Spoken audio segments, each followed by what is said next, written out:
Hello అండి. Welcome to my channel. ఈ రోజు వీడియోలో పచ్చి కొబ్బరితో హెల్దీ కేక్ రెసిపీని అయితే చూపించబోతున్నానండి.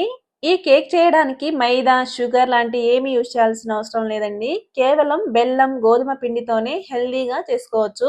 అలాగే ఈ కేక్ చేసుకోవడానికి ఎక్కువ టైం కూడా పట్టదండి. ఇంట్లో పచ్చి కొబ్బరి ఎక్కువగా ఉంటే ఈ కప్ కేక్ నైతే తప్పకుండా ట్రై చేయండి. ఆలస్యం చేయకుండా పిల్లలు ఎంతో ఇష్టంగా తినే ఈ కొబ్బరి కేక్ ని ఏ విధంగా చేసుకోవాలో ఇప్పుడు మనం చూసేద్దాం.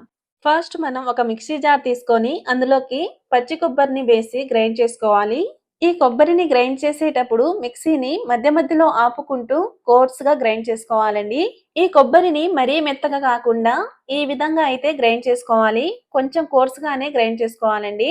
ఒక ఫుల్ కొబ్బరికాయకి కరెక్ట్ గా 1 కప్పు వరకు కొబ్బరి తురుము అయితే వచ్చిందండి. ఈ కొబ్బరి తురుముని పక్కనైతే పెట్టేసుకుందాం. తర్వాత ఒక బౌల్లోకి 1 కప్పు కొబ్బరికి 1 కప్పు గోధుమ పిండిని అయితే తీసుకొని చల్లించుకోవాలి. ఇక్కడ నేను కొంచెం హెల్దీ వేలో చేయడానికి గోధుమ పిండిని అయితే యూజ్ చేస్తున్నాను. కావాలంటే మీరు మైదా పిండిని కూడా వేసుకోవచ్చు. ఇలా జల్లించుకోవడం వల్ల కేక్ అనేది సాఫ్ట్ గా ఫ్లఫీగా వస్తుందండి. ఇలా గోధుమ పిండిని వేసుకున్నాక ఇందులోకి తురుముకున్న కొబ్బరిని కూడా వేసుకోవాలండి. అలాగే 1 కప్పు కొబ్బరికి 3/4 కప్పు వరకు బెల్లాన్ని కూడా వేసుకోండి. ఈ బెల్లం బదులుగా సేమ్ క్వాంటిటీలో షుగర్ ని కూడా వేసుకోవచ్చు. తర్వాత ఇందులోకి యాలకుల పౌడర్, 1/4 కప్పు వరకు కాచి చల్లార్చుకున్న పాలను పోసుకొని అంతా కలిసేలా ఒకసారి కలుపుకోవాలండి. ఈ పిండిని కలుపుకోవడానికి 3/4 కప్పు వరకు పాలైతే పడుతుందండి. ఇక్కడ నేను కొద్దిగా పాలను పోసి కలుపుకుంటున్నాను. కావాలంటే మీరు సగం పాలు సగం నీళ్ళను పోసి కూడా కలుపుకోవచ్చండి. ఇలా పాలను పోసుకున్నాక ఈ పిండిలోకి బెల్లం మొత్తం కరిగేలా ఒకసారి ఇలా కలుపుకోండి. ఈ బ్యాటర్ అనేది ఈ కన్సిస్టెన్సీలో ఉండేలా చూసుకోండి. తర్వాత ఇందులోకి 1 టీ స్పూన్ వరకు ఘీ, 2-3 డ్రాప్స్ వరకు వెనిలా ఎసెన్స్ ని వేసి అంతా ఒకసారి కలుపుకోవాలి. ఈ వెనిలా ఎసెన్స్ అనేది ఆప్షనల్ అండి, ఉంటే వేసుకోండి. తర్వాత ఇందులోకి బేకింగ్ పౌడర్ ని వేసుకొని అంతా ఒకసారి మళ్ళీ కలుపుకోండి.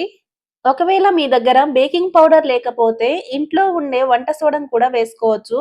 ఇలా అన్ని వేసి కలుపుకున్నాక మూత పెట్టేసి 15 నిమిషాల పాటు పక్కన పెట్టుకుందాం. ఈ లోపు మనం ఇలాంటి చిన్న సైజ్ బౌల్ తీసుకొని ఆయిల్ అయితే గ్రీస్ చేసుకుందాం. కావాలంటే మీరు ఈ బౌల్స్ కి బదులుగా కేక్ మౌల్డర్ ని కూడా యూజ్ చేయొచ్చండి. ఇలా ఆయిల్ గ్రీస్ చేసుకున్నాక ఈ బౌల్లోకి ఇంకో లేయర్ గా పొడి పిండి వేసి బౌల్ అంతా స్ప్రెడ్ చేసుకోవాలి.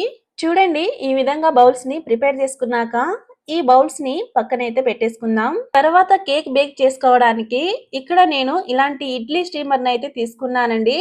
కావాలంటే మీరు ఎడల్పుగా ఉన్న మందపాటి గిన్నెను కూడా యూజ్ చేయవచ్చు. ఈ ఇడ్లీ స్టీమర్ లోకి 2 గ్లాస్ వరకు నీళ్ళని పోసుకోవాలి. నీళ్ళని పోసుకున్న తర్వాత ఇందులోకి ఇలాంటి హోల్స్ ఉన్న ప్లేట్ ని పెట్టుకోవాలండి. సేమ్ ఇదే విధంగా నార్మల్ గిన్నెలో చేసుకుంటే ప్లేట్ కింద ఏదైనా సపోర్ట్ ని పెట్టి ప్లేట్ ని పెట్టుకోవచ్చండి. ఇలా ఈ స్ట్రీమర్ లోకి నీళ్ళని పోసుకున్న తర్వాత కొద్దిసేపు ఈ నీళ్ళని మరిగించుకుందాం. 15 నిమిషాల తర్వాత మూత ఓపెన్ చేసి కేక్ బ్యాటర్ ని ఒకసారి కలుపుకోవాలి. చూడండి, కేక్ బ్యాటర్ అనేది మరీ లూజ్ గా ఉండకూడదు, అలాగని మరీ గట్టిగా ఉండకూడదండి. ఈ కన్సిస్టెన్సీలో ఉంటే సరిపోతుంది. ఈ కేక్ బ్యాటర్ ని మనం ముందుగా రెడీ చేసి పెట్టుకున్న బౌల్స్ లోకి సగం వరకు వేసుకోవాలి. ఇదే విధంగా అన్ని బౌల్స్ లోకి వేసుకోవాలండి. బౌల్స్ లోకి వేసుకున్న తర్వాత ఒకసారి బౌల్స్ ని వీడియోలో చూపించిన విధంగా ట్యాప్ చేయండి. ఇప్పుడు దీనిపైన డ్రై ఫ్రూట్స్ తో గార్నిష్ చేసుకుంటున్నానండి. ఇక్కడ నేను బాదం పప్పు, పంప్కిన్ సీడ్స్ అయితే తీసుకున్నాను. కావాలంటే మీరు వేరే డ్రై ఫ్రూట్స్ ని కూడా వేసుకోవచ్చు. ఇలా రెడీ చేసుకున్న ఈ బౌల్స్ ని స్ట్రీమ్ చేసుకుందాం. ఇక్కడ మరోవైపు మరుగుతున్న నీళ్ళల్లో ప్లేట్ ను పెట్టేసి ముందుగా రెడీ చేసుకున్న కేక్ బౌల్స్ ని ఒక్కొక్కటిగా నెమ్మదిగా పెట్టుకోవాలి. సేమ్ ఇదే విధంగా నీళ్లు పోయకుండా కూడా చేసుకోవచ్చు. కాకపోతే కొంచెం మందంగా ఉన్న గిన్నెనైతే తీసుకోవాలి. ఇప్పుడు మూత పెట్టేసి ఈ కేక్ ని 20 నుంచి 25 నిమిషాల పాటు ఉడికించుకోవాలి. 25 నిమిషాల తర్వాత స్పూన్ ని ఇలా పెట్టి చూడండి. స్పూన్ కి ఏమి అంటుకోకుండా వచ్చినట్టయితే కేక్ కరెక్ట్ గా రెడీ అయినట్టేనండి. ఇలా రెడీ అయిన ఈ కేక్ ని ఒక్కొక్కటిగా తీసి పూర్తిగా చల్లార్చుకోవాలండి. ఇవి పూర్తిగా చల్లారాక నైఫ్ తో ఇలా ఎడ్జెస్ ని లూజ్ చేసి తీసేసుకోవాలి.